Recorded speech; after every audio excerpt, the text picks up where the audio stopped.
Comme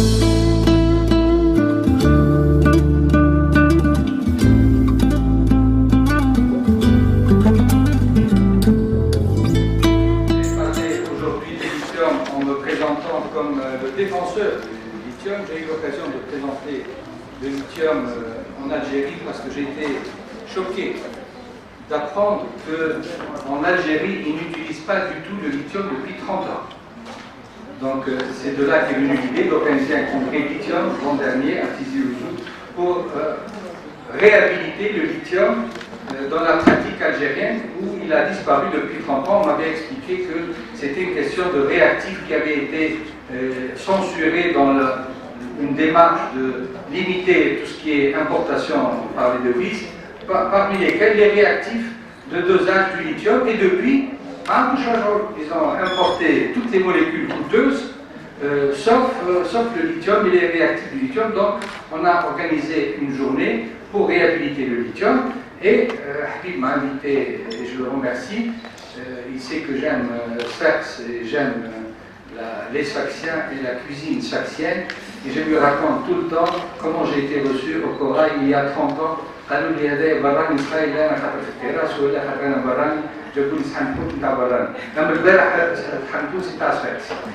Donc, ceci en introduction.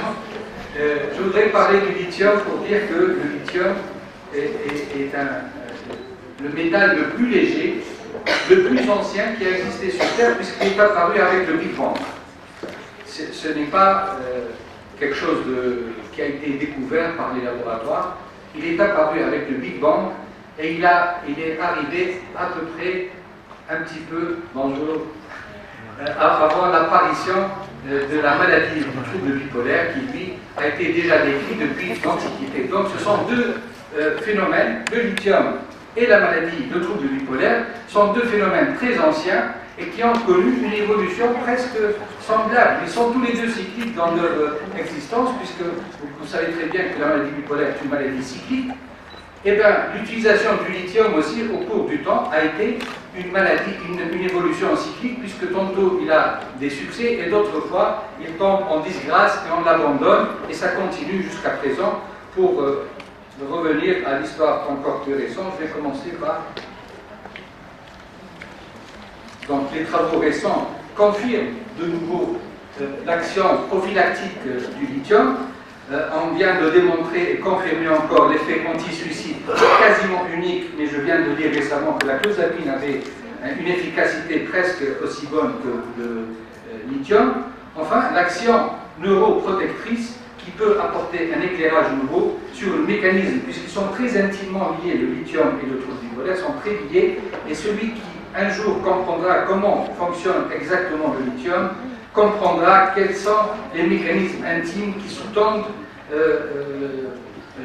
la maladie de trouble bipolaire. Et je crois que l'équipe de Harvard a déjà beaucoup avancé, puisqu'ils ont focalisé toute une unité de recherche sur la mitochondrie qui serait à l'origine du trouble bipolaire. Je vais essayer d'expliquer dans les mécanismes d'action. Mais auparavant, je voudrais rester clinique pour dire qu'il y a beaucoup de preuves qui montrent que le lithium est très très efficace et il y a de plus en plus de preuves qui montrent qu'il n'est pas aussi dangereux que ça et qu'on pourrait l'utiliser beaucoup plus aisément. Et il faudrait, je viens ici vous dire que vous devrez commencer à l'utiliser de manière beaucoup plus large parce qu'il est dans son mécanisme intime le plus proche du mécanisme de la maladie bipolaire. J'ai été frappé d'apprendre, non pas dans une revue scientifique, mais de voir qui est l'équivalent du journal Le Monde en France, mais en Angleterre, qui a publié en 2016,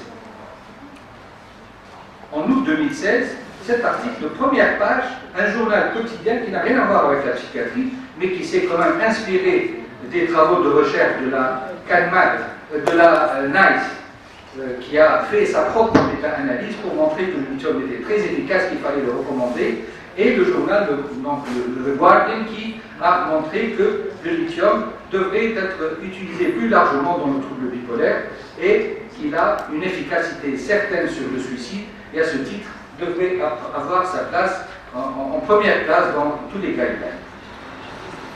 Donc, c'est une substance naturelle. Regardez ces champs de sel, comme le sel, hein, le Safranta Tuzo, ça se passe en Amérique du Sud, dans le Pérou, où ça se ramasse, c'est le cas de dire, à la pelle, ça coûte rien du tout, ça coûte 400 fois moins cher que n'importe quel antipsychotique atypique, et qu'un pays émergent comme le nôtre ne peut pas se passer d'une molécule et s'offrir le luxe de se passer du lithium, alors qu'on a des problèmes de vis, et je vais vous démontrer, preuve à l'appui avec des preuves scientifiques de niveau 1, que le lithium est plus efficace que toutes les molécules que vous connaissez.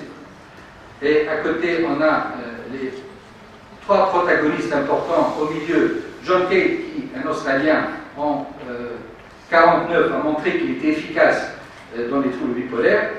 De l'autre côté, Morgan Scoe, et non pas Chou, il est danois, qui a montré que le lithium avait une efficacité certaine dans la manie aiguë, et avec son collègue Balstrup. Et l'histoire récente, donc, entre Morgan Scoe et il y a eu ensuite l'étude de Priya en 1973 qui a été, elle, à l'origine de l'arrêt même du lithium dans l'utilisation clinique quotidienne. Et entre-temps, il y a eu quelques problèmes de tolérance et d'effets secondaires, et en même temps l'apparition d'autres molécules qui ont donné beaucoup d'espoir, à savoir la carbamazépine dans les années 80, le valproate dans les années 90, les antipsychotiques atypiques et la lamotrigine dans les années 2000, et de nouveau, même les pays riches qui ont des dollars avec un taux élevé et des euros avec des taux élevés, qu'on n'a pas nous, se mettent à prescrire de nouveau le lithium. Et donc, je vais vous présenter les derniers travaux qui sont derrière ce choix. Et vous allez voir que ces travaux sont très très récents, et donc on devrait s'en inspirer avant de nous mettre à consommer et à continuer à consommer des produits beaucoup plus chers.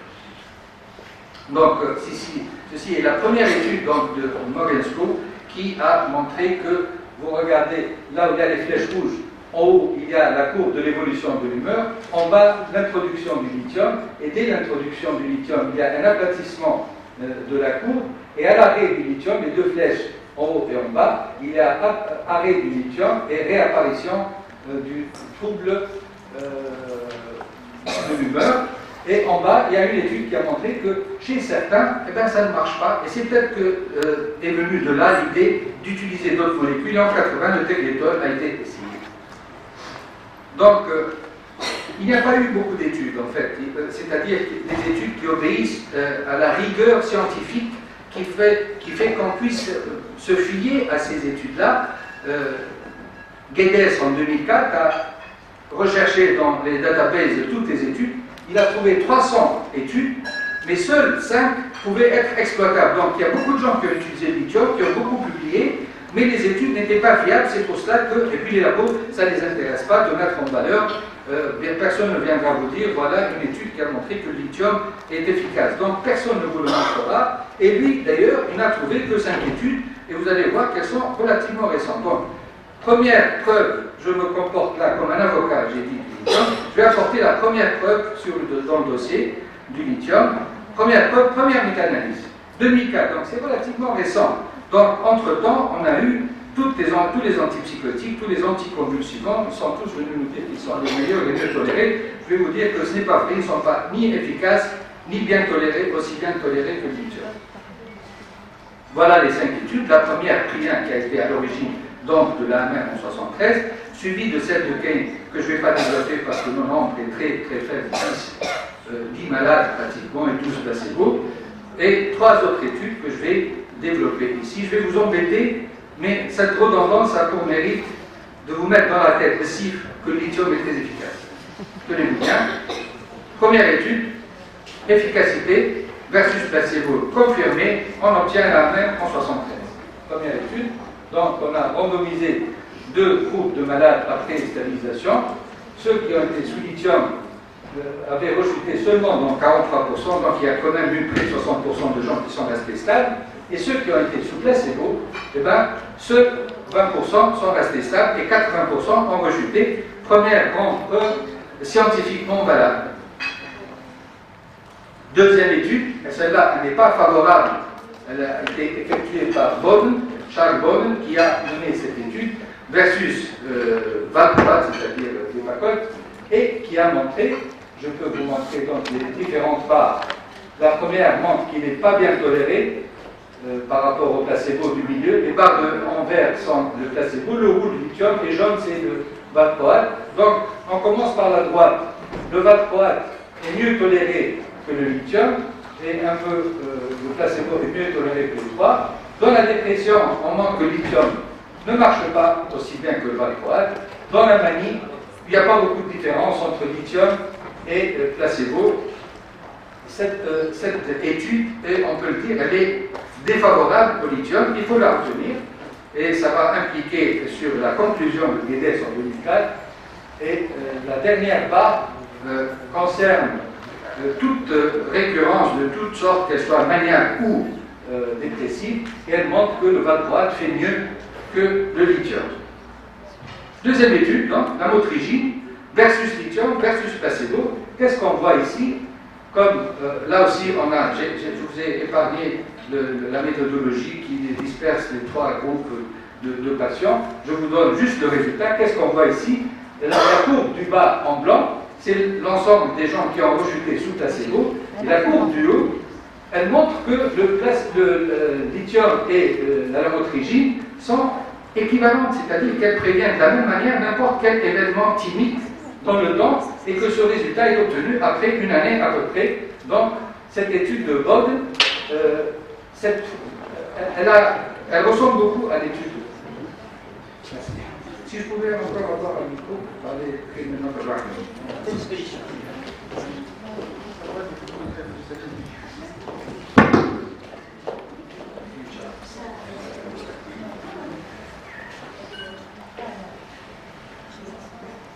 Donc, cette étude de Bode, elle a suivi des patients en vue de voir l'efficacité de la prophylaxie du lithium et de la lamotrigine après un épisode de manie. Parce que l'étude qui vient après est celle de Calabrese. Non, c'est toujours l'étude de Bode, donc qui détaille cette fois-ci l'évolution dans le temps, qui montre que le lithium était meilleur pour prévenir les épisodes maniaques que la lamotrigine, et que de l'autre côté, la lamotrigine était meilleure pour prévenir la dépression que le lithium, et ça dépasse de loin le groupe soumis au placebo. Presque la même étude, donc j'ai dit par Calabrese, qui cette fois-ci, après un épisode dépressif, on a suivi les gens pour savoir combien de gens allaient rechuter soit en manie, soit en dépression, soit tout événement typique en général, et qui a montré là qu'on bat aussi, encore une fois, le placebo. Et vous remarquez qu'après une dépression, les résultats sont moins bons qu'après une manie, et que les deux courbes, le lithium et la lamotrigine, se superposent au bout d'une année. Il y a une nette différence significative par rapport au placebo pour prévenir n'importe quel épisode typique. Là, on distingue les épisodes maniaques et les épisodes dépressifs après une dépression, et on voit que, encore une fois, le lithium prévient mieux les épisodes maniaques, et que la lamotrigine, ici en or, prévient mieux les épisodes dépressifs. Donc, deux études qui sont positives pour le lithium, contrairement à l'étude de Bode de 2000.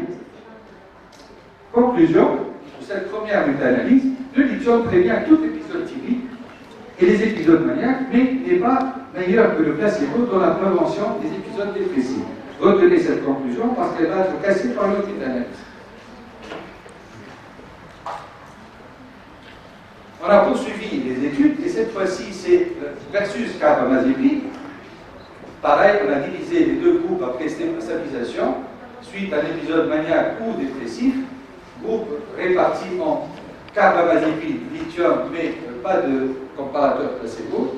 Donc ça a moins de fiabilité que l'étude contrôlée versus placebo, qui montre une nette différence au profit du lithium par rapport à la carbamazépine, qui se manifeste essentiellement après presque 15 mois de traitement.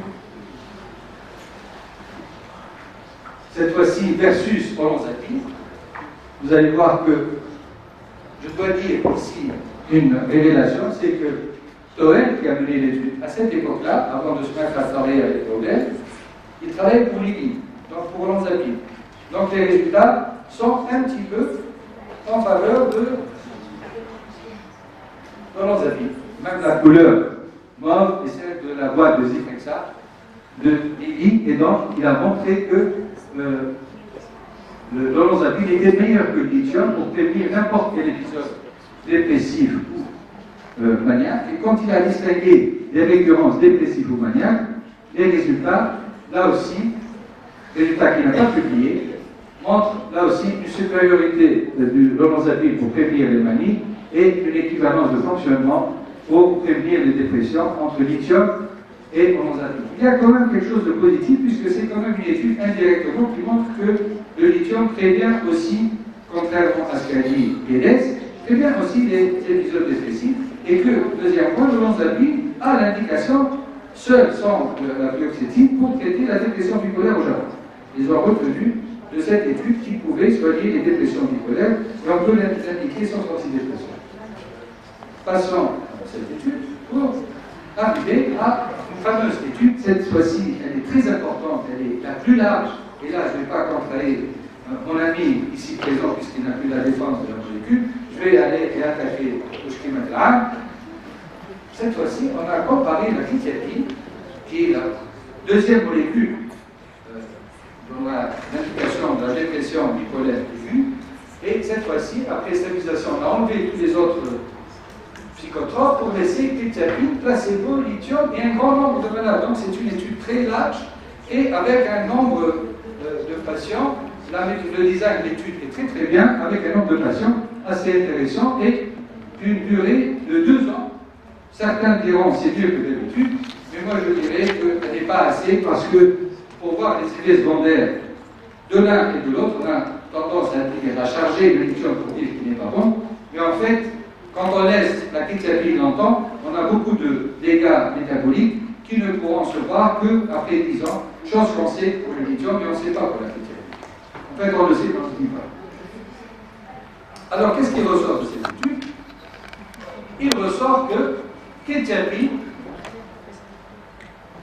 elle, au bout de 15 mois à peu près, fait jeu égal avec le lithium et qu'elle commence à être efficace un peu plus tôt que le lithium, avec un nombre assez important de patients, 404, placebo 404 et lithium 364. Retenez ce chiffre parce qu'on va montrer des choses très intéressantes que AstraZeneca n'a pas montré et il a triché.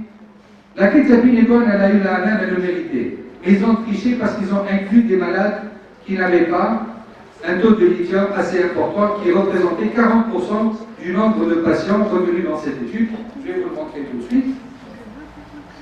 Bon, encore une fois, ils sont équivalents pour prévenir la manie et pour prévenir la dépression. Je passe rapidement pour arriver à la tricherie et les limites de l'étude. Donc, beaucoup de patients n'ont pas eu assez de lithium.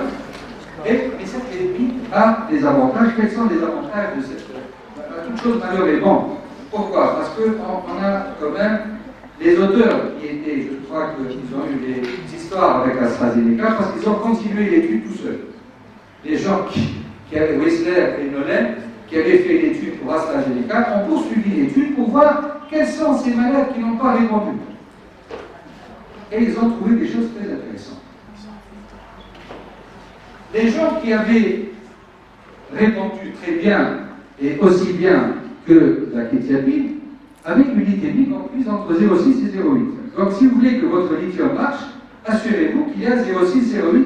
Sinon, ce n'est pas la peine de mettre quelqu'un sous lithium, il a plus de chances d'avoir les effets secondaires sans l'efficacité. Et que les gens qui avaient une glycémie inférieure à 0,6, alors, il faut presque plus passer dessus. Donc si on met 40% des patients, c'est-à-dire 137 patients sur 338, 30 comme le col, 40% معندهمش glycémie correcte, وتعطيهم l'ensemble الكل وقتربوا بالكيتابين تتعرف. لو كان نحينا لي كا اولى ليتيمين بابول وخلينا كان لي ليتيمين correct, lithium راهو في الكيتابين. Ils auraient eu la même, mais ils n'auraient pas eu leur place en première position dans les indications et les guidelines. Voilà l'intérêt de cette étude. Premièrement, le lithium prévient la dépression, contrairement aux conclusions de la première méta-analyse de Guedes. Et deuxièmement, l'intérêt d'avoir une glycémie entre 0,6 et 0,8 pour juger l'efficacité du lithium. Hey, sur 2 ans. 104 semaines, c'est 2 ans. Là aussi, pour prévenir n'importe quel épisode dépressif majeur ou maniaque, on l'a vu, cette fois-ci pour prévenir n'importe quel épisode maniaque, le lithium inférieur à 0,6 fait aussi mal, enfin, il est aussi mauvais que le placebo, et supérieur à 0,6, il prévient très bien, ça on le savait depuis Guedes, et ce qu'on ne savait pas depuis Guedes, c'est que quand la glycémie est à 0,6, il fait très très bien le travail de prévenir la dépression, et ça c'est une conclusion majeure. Parmi les conclusions majeures de cette présentation, c'est que le lithium est très efficace pour prévenir la dépression, aussi efficace que pour prévenir la manie, chose qu'on ne disait pas avant. Parce qu'en fait, les études ne vérifiaient pas très bien la glycémie. Ils disent ça ne marche pas, mais personne n'a été chercher à quel taux ça ne marchait pas. Maintenant, on sait que quand c'est 0,6, ça marche. Donc, lithium versus placebo versus lithium, deux conclusions majeures que je viens de dire en anticipant cette slide. ربطتها جدا مع خاطر خويا ياسر عارف ياسر الكيتامين supérieur ou égal à 0,6 que le lithium prévient aussi bien les récidives dépressives que maniaques. تصوروا هذه خاطر اخر مره في البريزونتاسيون. Présentation très très puissante aussi, c'est l'étude balance, fameuse étude balance. Qu'est-ce qu'elle a comparé? Elle a comparé le lithium, le valproate et l'association lithium plus valproate pour voir l'efficacité. Et bien, ils ont conclu quoi? Ils ont conclu que le lithium, qu'il soit seul ou en association avec le valproate, faisait beaucoup mieux que le valproate tout seul. Le lithium tout seul fait aussi bien que le lithium plus valproate. Et le valproate, contrairement à l'étude de Charles Baudin en 2000, le lithium est meilleur que le valproate, et cette fois-ci, la méthodologie est bien plus sérieuse que la première étude. Voilà, donc, c'est-à-dire, valproate, il n'y a pas beaucoup de malades qui ont très bien répondu au valproate. Ici, c'est le lithium tout seul, et en bleu ciel, c'est lithium plus valproate.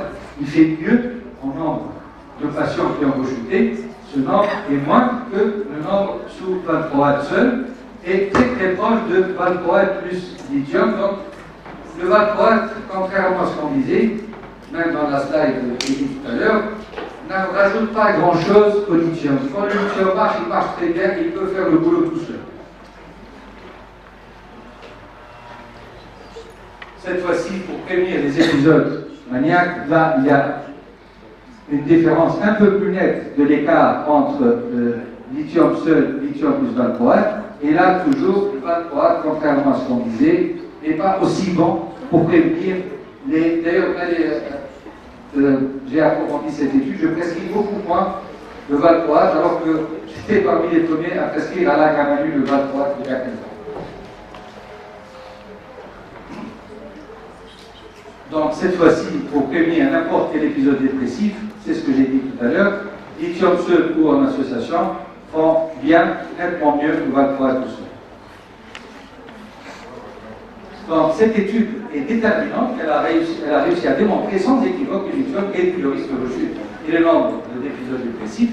Mais dans la pratique, le lithium est souvent utilisé. Voilà peut-être pourquoi on a tendance à associer, parce que le valproate a un délai d'action beaucoup plus rapide du fait de son effet de sédation, qui fait qu'on l'associe avec le lithium pour démarrer un traitement des dépressions bipolaires.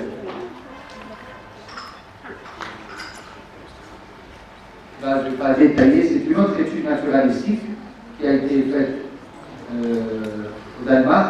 Ils ont pris tous les Danois des registres médicaux du Danemark, ils ont pris tous les bipolaires, ils ont pris tous les malades sous valproate et sous lithium. Donc, à ce jour, ce pas ça, tous les bipolaires, tous les gars qui étaient pas sous lithium sous valproate, c'est presque 8000, c'est une étude sur 8000 cas qui a montré que le lithium est en général supérieur au valproate. Encore une étude qui confirme les conclusions de la première étude balance, mais l'étude balance reste quand même la référence parce qu'elle est multiscientifique, elle a été faite sur 3 ou 4 continents et sur 50 de centres avec un nombre de plusieurs milliers de mains. Cette étude a montré que sous lithium, là, par rapport à cette barre-là, ça c'est en faveur du lithium, et là c'est en faveur du valproate, il y a moins d'hospitalisation pour dépression, moins d'hospitalisation pour manie, pour l'éthanol, c'est moins de switch que pour le valproate qui est de ce côté-ci. Donc le valproate, le coût de temps, le bourse, là, il a chaque côté de lithium. Étude balance et étude balance. C'est-à-dire, deuxième conclusion de Rock. Le traitement par lithium, généralement, est globalement supérieur au traitement par le valproate. Tous ces travaux,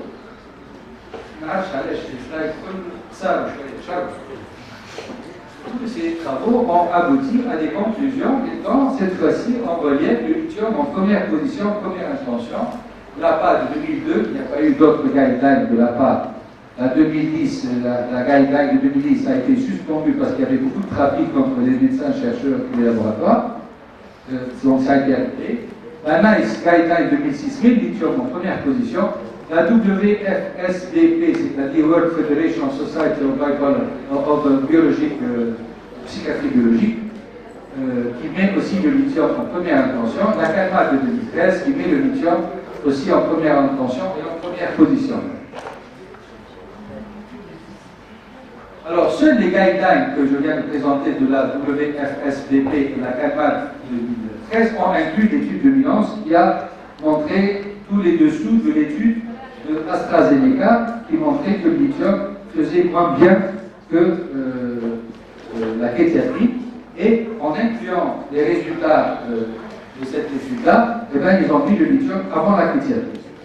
En 2012, je disais que la kétiapine était le seul produit en monothérapie en première intention dans les calmates, et ça a amusé beaucoup notre ami, qui s'amuse maintenant que je dise le contraire parce qu'il est plus chez AstraZeneca. D'accord. Deux autres méta-analyses, je suis à l'arcoba, j'ai un analyse de cible.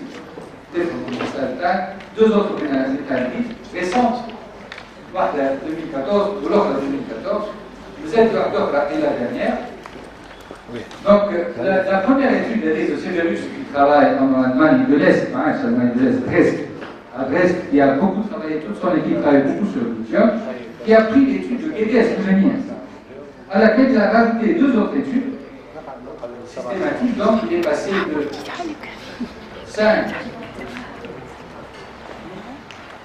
5 études avec les concepts comme Ali Moukbil, dont celle de Whistler et Nolen de 2014, et il a conclu que le lithium prévient non seulement n'importe quel épisode typique, épisode maniaque, mais prévient également les épisodes dépressifs. Donc, c'est une correction de la première méta-analyse de Guedes de 2004.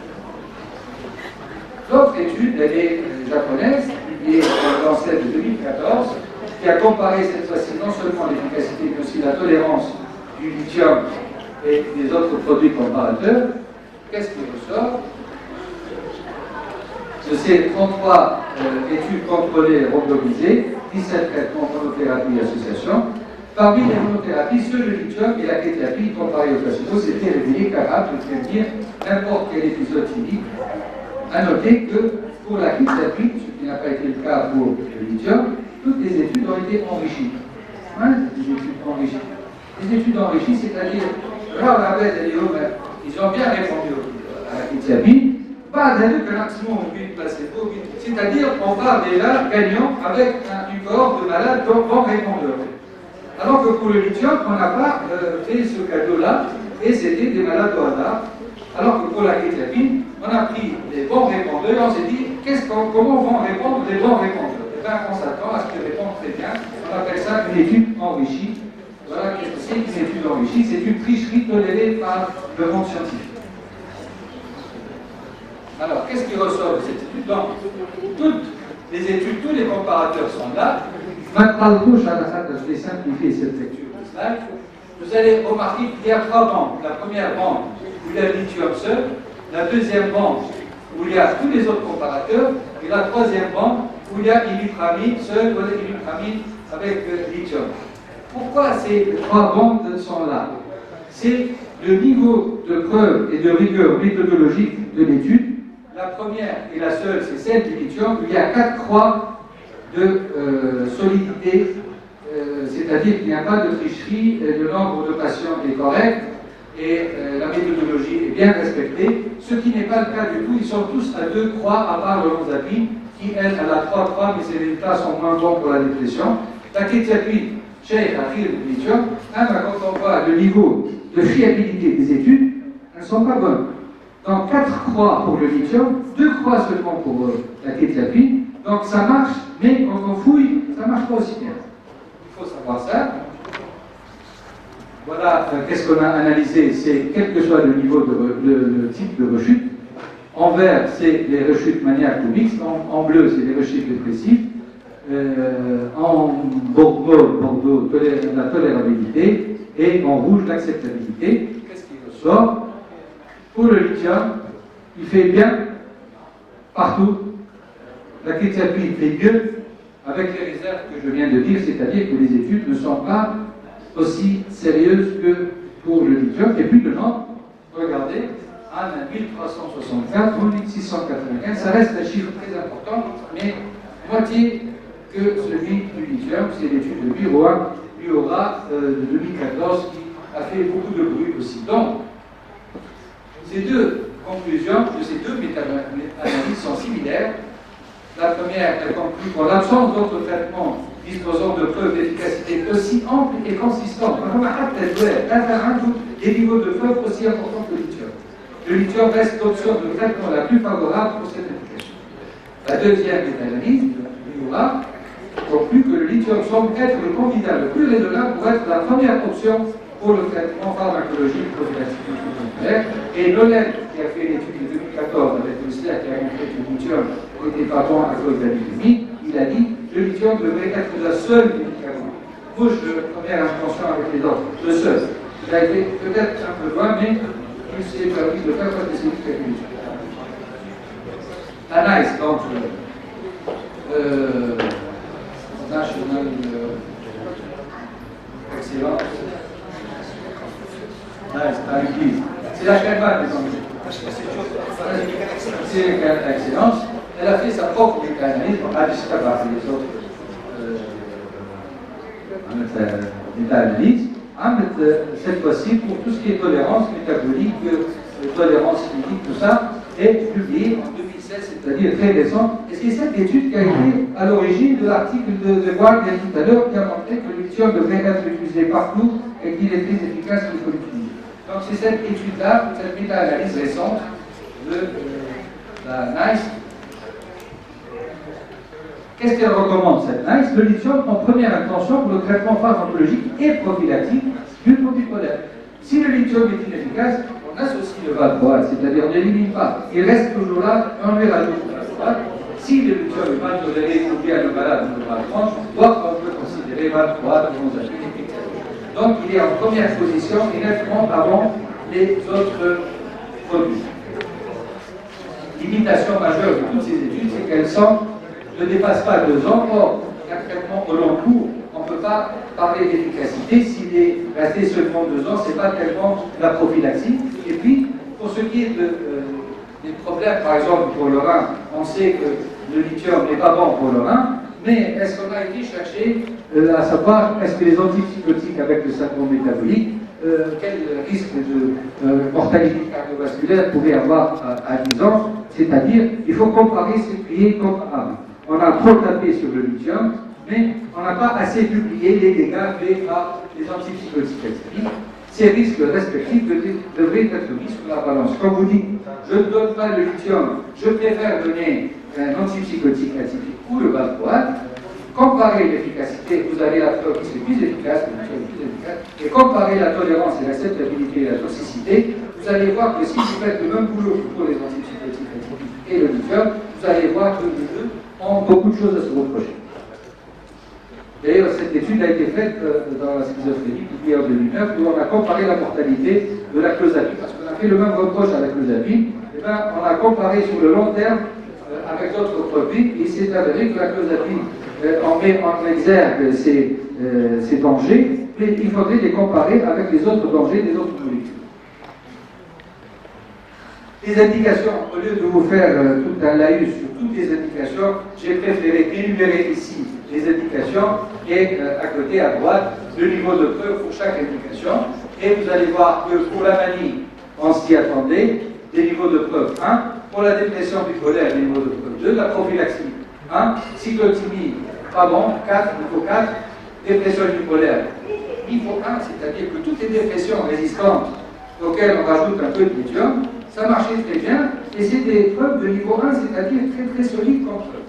La dysthymie, l'hymacyclotimie, le suicide niveau 1. Et là, on va arriver au deuxième grand point sur lequel je me base pour défendre le lithium, c'est son action sur le suicide. Donc il est très efficace, je vais vous montrer qu'il est le seul efficace pour prévenir le suicide. Pour cela, les preuves, les preuves, elles sont au nombre de 2. 3 en Australie, ce n'est pas une preuve, c'est juste un commentaire. Première preuve, c'est l'étude de Cipriani. En fait, il a repris sa propre méta-analyse de 2005 pour présenter une méta-analyse enrichie, enrichie, 2013, et une autre 2015. C'est-à-dire, Witzka, elle travaille avec Severus, qui a travaillé sur l'efficacité, dans le même équipe de Grèce en Allemagne, et qui a montré des conclusions similaires qu'on va parcourir tout de suite. Donc, l'étude de Cipriani, un nombre assez important, 48 RCT, c'est-à-dire 48 études autorisées contrôlées, c'est-à-dire niveau de preuve très élevé, nombre de malades très élevé, 6674, et 15 comparaisons. Qu'est-ce qu'il trouve que dans le trouble bipolaire, le lithium est plus efficace que le placebo pour réduire le suicide avec un autre ratio de 0,13, c'est-à-dire ça passe de 1 à 0,13, c'est-à-dire qu'il est divisé par 7. Dans la dépression unipolaire, le ratio est un peu moindre, puisqu'il est à 0,36, c'est-à-dire qu'il est réduit par 3 le nombre de suicides, et il y a une différence significative avec d'autres traitements actifs aussi, c'est-à-dire que, comparé aux autres traitements, le lithium baisse et prévient le suicide mieux que n'importe quel autre produit. L'effet s'exerce en réduisant les rechutes de l'humeur, mais aussi en diminuant l'agressivité et l'impulsivité. Deux points essentiels qui sont derrière le suicide. Et cette chercheuse Levitska publie en 31 décembre 2014, c'est le point de vue, la plupart des études, elle compense les études, elle dit que ces études ont été menées sur les effets régulateurs. Elle n'a pas cherché à étudier l'efficacité sur le suicide, mais c'était des conclusions secondaires. Malgré ça, elle a conclu qu'indépendamment de son effet stabilisateur du cœur, le lithium semble avoir un effet préventif sur le suicide dans le traitement à long terme des troubles affectifs. Aucune étude n'a été menée chez des patients atteints d'autres maladies. On ne sait pas si le lithium prévient aussi le suicide chez les schizophrènes, chez les anxieux. Ça n'a pas été mené. Ça n'a été mené que lors des études sur les troubles bipolaires, dans son action thymorégulatrice. Donc, il pourrait s'avérer encore aussi efficace dans d'autres indications pour prévenir le suicide. Donc, l'étude de Witzka, méta-analyse comme celle de Cipriani en 2013, cette fois-ci en 2015, elle aboutit aux conclusions similaires que je ne présente pas. Quel est le mécanisme de l'effet préventif du lithium? Pourquoi le lithium prévient le suicide? Ce ne sont que des hypothèses. La première, c'est l'hypothèse sérotoninogénique. On a constaté qu'il y avait un effet thérapeutique lié à sa capacité à améliorer la neurotransmission sérotonergique. Il influence le métabolisme sérotonergique au niveau de la libération du turnover, de la synthèse, de la libération du recaplage. Une étude de Pandey a montré que le lithium régule les récepteurs 5-HT2A plaquettaires chez les patients bipolaires ou schizoaffectifs. Ces récepteurs sont en effet augmentés chez les patients ayant un comportement suicidaire. Donc, le lithium réduit ces récepteurs-là qui favorisent le suicide, mais les IRS influent également le système 5-HT, ce qui relativise la pertinence de cette hypothèse. Autre hypothèse, enzymatique cette fois-ci, on a constaté que le lithium influence la synthèse du glutamate et du GABA. Une étude préclinique a montré que les doses thérapeutiques de lithium, toujours doses thérapeutiques,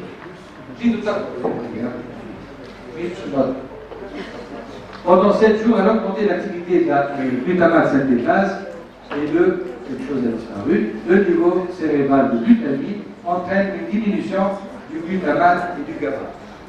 Qu'est-ce que c'est le glutamate et le GABA? Le glutamate, c'est les cellules pyramidales dispersées dans tout le cerveau qui ont pour mission d'exciter le cerveau. Là, votre glutamate est bas. Et le GABA est le système qui est inhibiteur, qui calme le cerveau. Donc le lithium, qu'est-ce qu'il fait? En agissant sur cette enzyme-là, il diminue le niveau d'excitation en agissant sur le glutamate, il augmente le niveau du GABA, donc il augmente tout ce qui est inhibition, et donc ça calme le cerveau. Les chercheurs concluent que l'effet anti-suicide est lié à l'augmentation de l'expression de cette enzyme. Donc ça, c'est la deuxième hypothèse après l'hypothèse 5HP. Là, pour essayer de sortir un peu des indications cliniques et l'effet sur le suicide, je vais parler cette fois-ci du mécanisme intime du lithium dans le neurone. Et j'ai dit la mitochondrie, c'est ça l'étude très intéressante actuellement en cours, elle n'a pas été publiée sur la mitochondrie uniquement, travaux de recherche très pointus à Harvard University à Boston, qui a travaillé sur la mitochondrie. Qu'est-ce que c'est la mitochondrie dans une cellule en général et la cellule nerveuse en particulier? C'est la centrale électrique qui fabrique l'énergie pour toutes les opérations, c'est-à-dire les pompes sodium-potassium, c'est-à-dire la transduction, c'est-à-dire l'ARN messager qui entraîne la fabrication de protéines, de BNDF. Toutes ces opérations, quand la mitochondrie ne marche pas bien, il y a moins d'énergie et toutes les opérations sont soumises du GTT ou du GABA. Donc le colonne d'aérie, ou le l'osaf, ou le tous les facteurs radicolyles, la cellule nerveuse, et il n'y a plus de système de Pelletier qui va nettoyer les radicolyles, le stress oxydatif, l'accumulation de calcium dans la cellule. Toutes ces opérations, quand la mitochondrie ne marche pas bien, il n'y a pas assez d'énergie, toutes ces opérations sont ralenties. Et bien, le lithium, comment il intervient? Il booste la mitochondrie, il attaque le cycle de Krebs, quand on est de chimie, il booste le cycle de Krebs qui fabrique l'ATP qui est derrière. C'est le stockage de l'énergie de l'ATP, et bien le lithium booste le cycle de Krebs, il apporte de l'énergie et toutes les opérations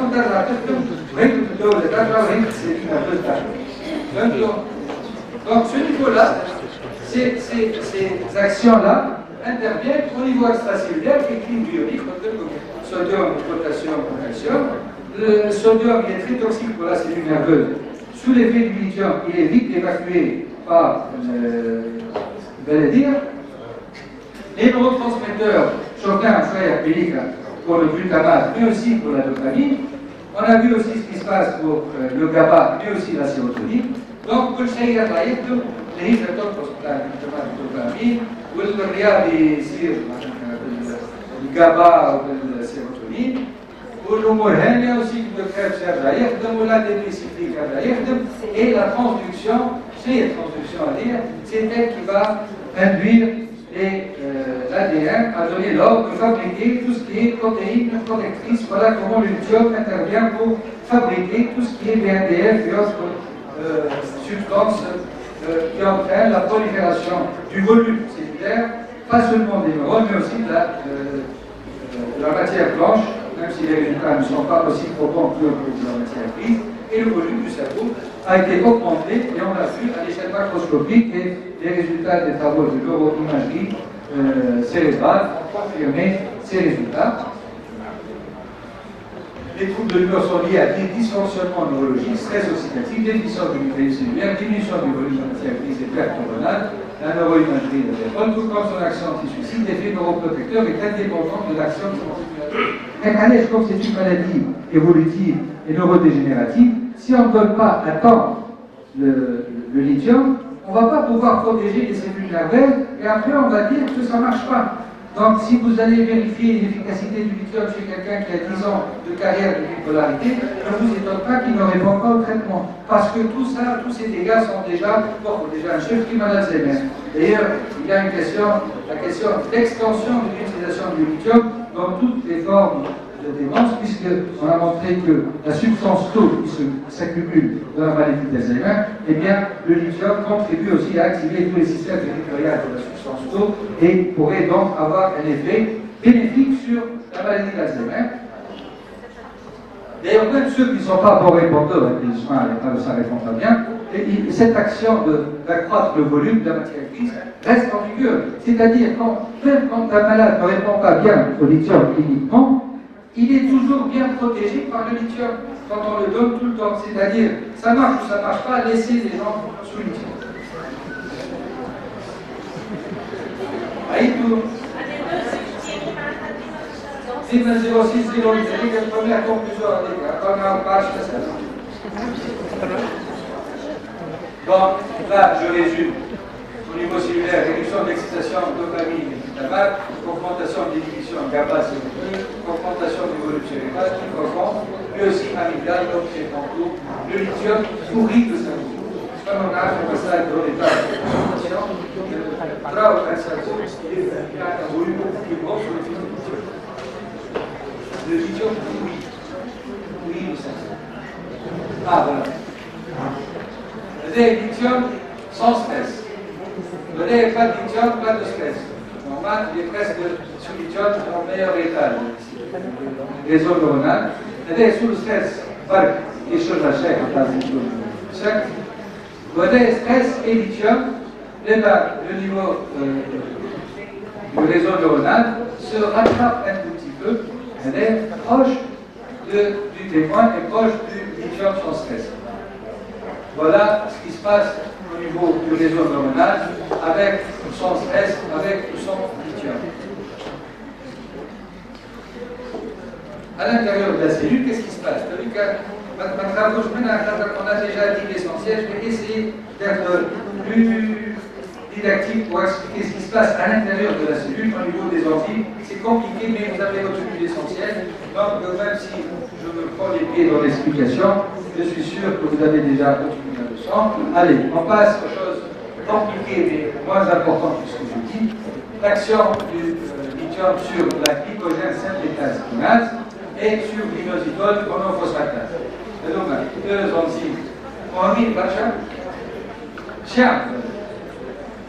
ça inhibe l'apoptose, c'est-à-dire la mort cellulaire programmée, réduit le stress oxydatif, facilite la transcription des protéines protéinées.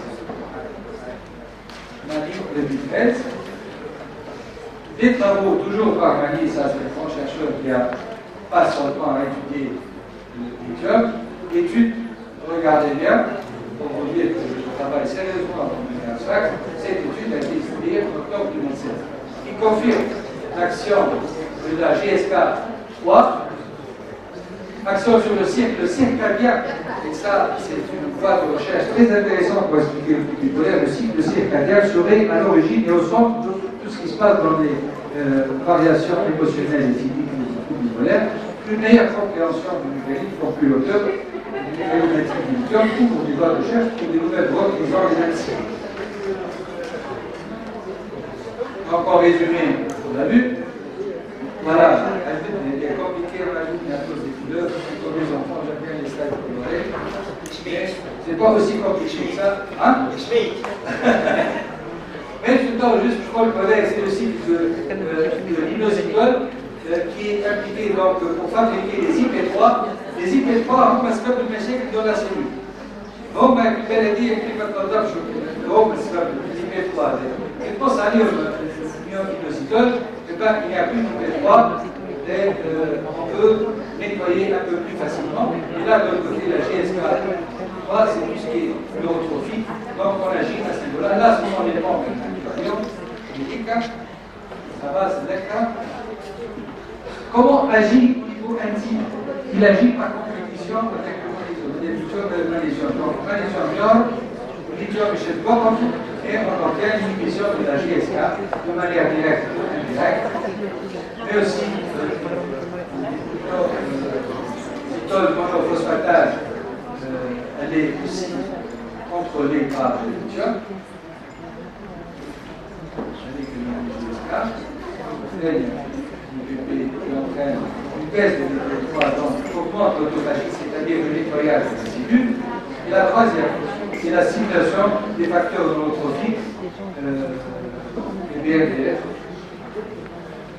qui sont la fabrication de tarte par les gènes, elle est stimulée par la présence du lithium. Donc elle est le cycle K IP3, il entraîne une fabrication d'une substance diaclysérol IP3. Le lithium empêche donc cette formation d'inositol qui va perpétuer le cycle. Qu'est-ce qui se passe ici? Diaclysérol flamme.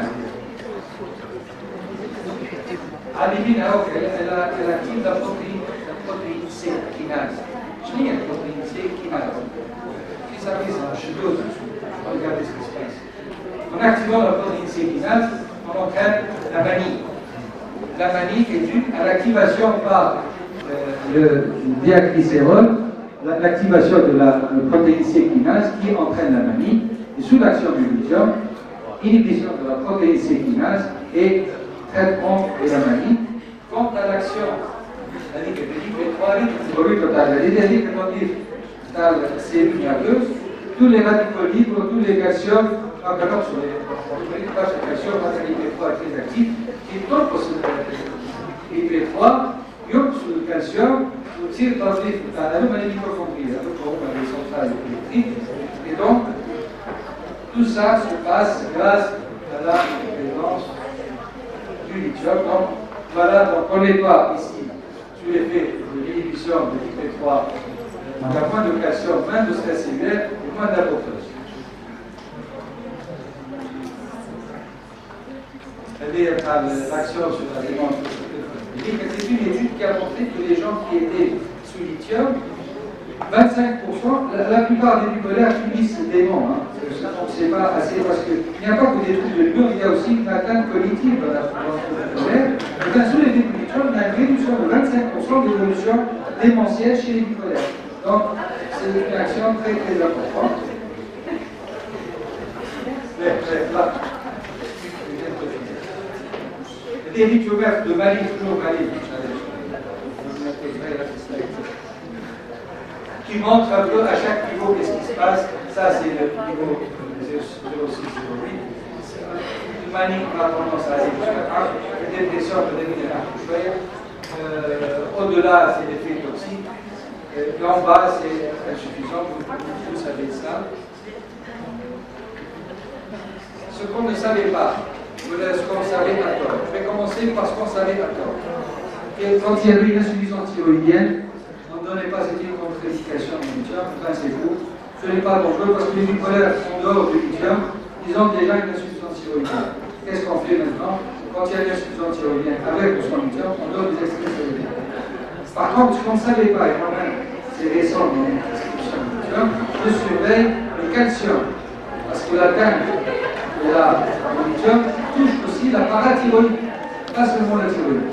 Et donc, il faudrait plus faire attention à l'hypercalcémie qu'à l'hypothyroïdie. L'hypothyroïdie, on le surveille par la TSH, et l'hypercalcémie, il faut faire attention. C'est rare, mais c'est plus dangereux que l'hypothyroïdie qu'on a tendance à montrer, oh là là, il est hypothyroïdien, ça piche lithium, c'est faux. L'hypothyroïdien, il lithium, si vous laissez thyroïdien.